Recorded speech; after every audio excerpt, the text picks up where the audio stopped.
Good afternoon. My name is James Venable. This is the PowerPoint presentation that is complementary to my paper on homeless veterans. This subject is near and dear to me because I served 15 years in the Marine Corps.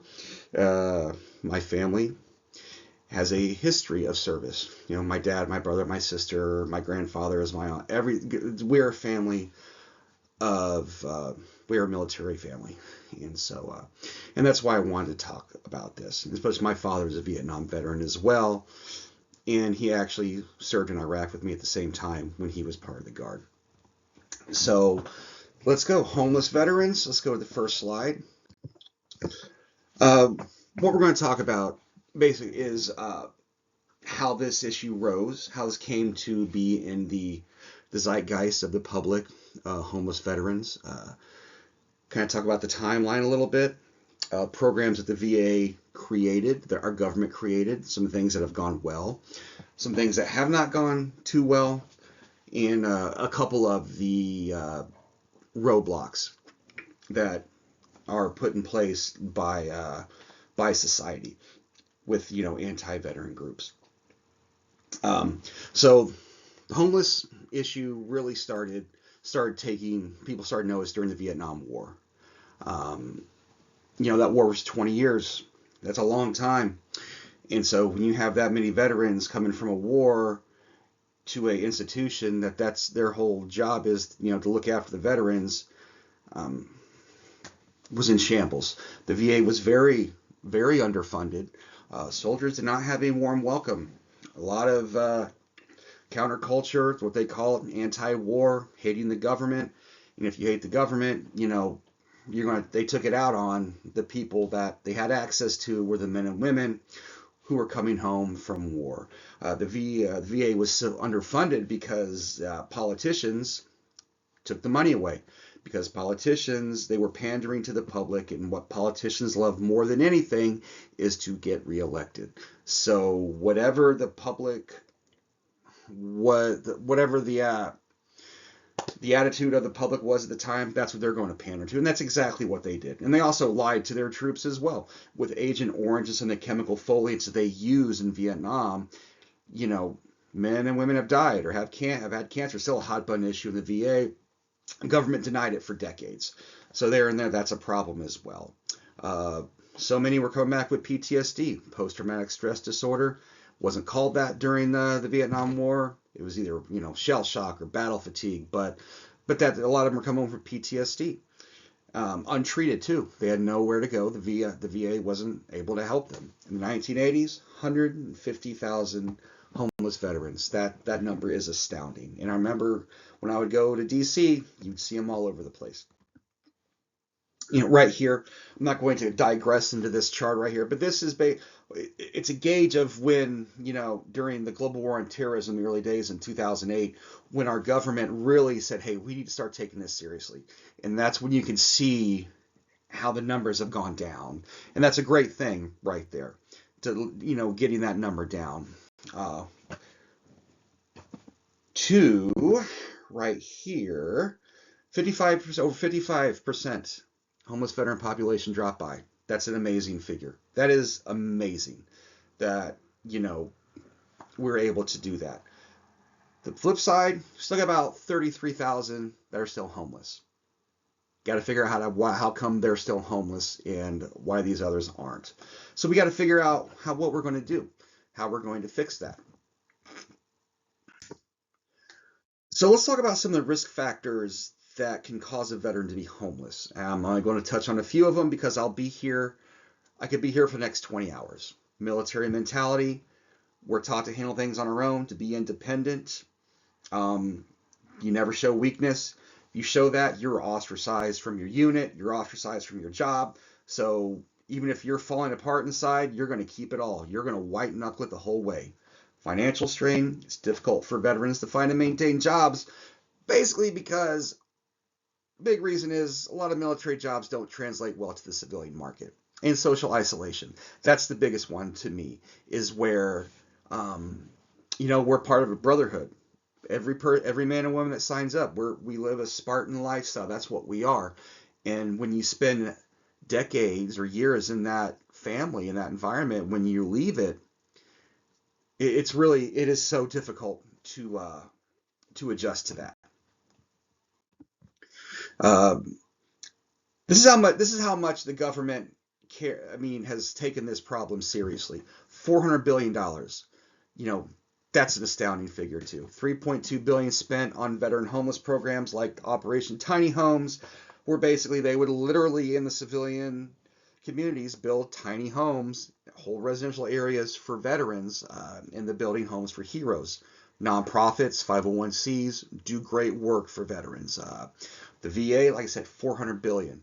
The domiciliary program, HUD-VASH, which stands for Housing Urban Development. VA is Veterans Administration Supportive Housing. And like I said, healthcare for homeless, because we're always going to have an element in that population that likes being homeless. They just do. Kind of like Skid Row. That's just what they know. That's what they like. And so the VA does a great job of outreach for them. The domiciliaries.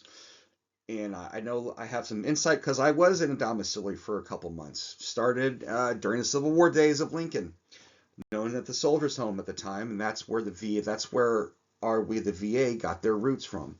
Today, the program, clinical rehab for addictions, addiction treatment, emotional, mental disorders, and any for homelessness. These are really great programs. 120 domiciliaries across the country, helping over 7,000 veterans a year. And they take care of everything that they need for them right there. Right here is just a picture. This is just pictures of certain domiciliaries throughout the country. Other VA programs, like I said, HUD-VASH, healthcare for homeless, that's the outreach. And the county veteran service officers are vital. My grandmother is on the board for the Greene County VSO. These men and women in all these counties, they do such amazing work. They are a bridge between the veteran and the VA. And like I said, they're plugged into the VA system as well. And so they handle so much, not just housing, but like rent, help with their mortgage, help paying bills, help finding transportation. Like I said, the whole comprehensive package. Like I said, nonprofits, as we discussed, tiny homes, heroes. The list is unlimited. If you just Google it, there are too many to name, 501(c)s that help veterans with pretty much everything that you could ever think of. This is what a tiny home looks like. It literally is a tiny home. And like I said, they're built really well. Everything that the veteran needs is right there. And like they're in a community with other veterans. And that's a big part of it right there. Like I said, there's a couple groups that are anti-veteran that they don't want these residential areas, communities in their neighborhoods because it's a stereotype. They're homeless, they're drug addicts, they're alcoholics, they're violent. I don't want my kids around it. They're vagrants. They're gonna devalue my property. It's all BS. Two of them, NIMBY and DAMSAC. They are such detrimental organizations and serve no purpose other than just to fuel hatred in these stereotypes. And like I said, they're ridiculous programs. Homeless veterans, we got to figure out why this small element is still homeless. We're not meeting their needs. If we're not meeting the needs of the veteran when they're in these areas, they'll leave. If they feel they've been disrespected or not cared about, they'll leave. A lot of times we think like we're just a number and we're looked down upon. So every aspect to designing these areas has got to keep the veteran in mind.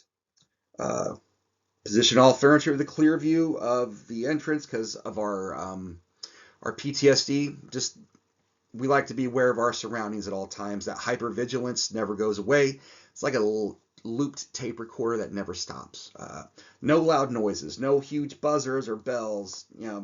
Just a nice, easy, relaxing area. Have adjustable lighting because some veterans like it dark, some like it bright. Communication, and that is the key. Case management for the veterans needs to communicate with the building staff. You need 24/7 staff that are trained by the VA, and they should be VA employees, that will cater to everything that these veterans need, and they need to be there 24/7. And they need to have a common respect for the veterans too. Um, my success stories, I stayed at the VA in Leavenworth for a couple months, and it's like a city within itself. It's attached to the VA, but they take care of everything that you need there. It's about 4 floors. 100 to 200 veterans at a time are in there at any given time for 3 to 4 months. Everything is taken, their medical, dental, cafeteria, recreation, everything is provided for them by a staff that's there 24 hours a day. And when you're there, you just can't lounge around. You have a schedule every day that you have to keep with classes and appointments and evaluations. They monitor your medications, and you have to be sober. Of all these programs, you need to be sober. You get drug tested all the time, and if you pop, you're gone. HUD-VASH, I was in a program called Harbor Light. That was in Kansas City, Kansas, before the VA domiciliary. It was ran in coordination with the Salvation Army. It's basically the same thing as a domiciliary, only on a smaller scale. Made sure that everything that the veteran needed was there. And also they would bring in acupuncture specialists, massages, chiropractors, on top of everything else that they provide. And it's just a safe, secure environment. If it wasn't for these programs, I don't think I'd be here today. These programs saved my life, and I really consider myself a success story because of it.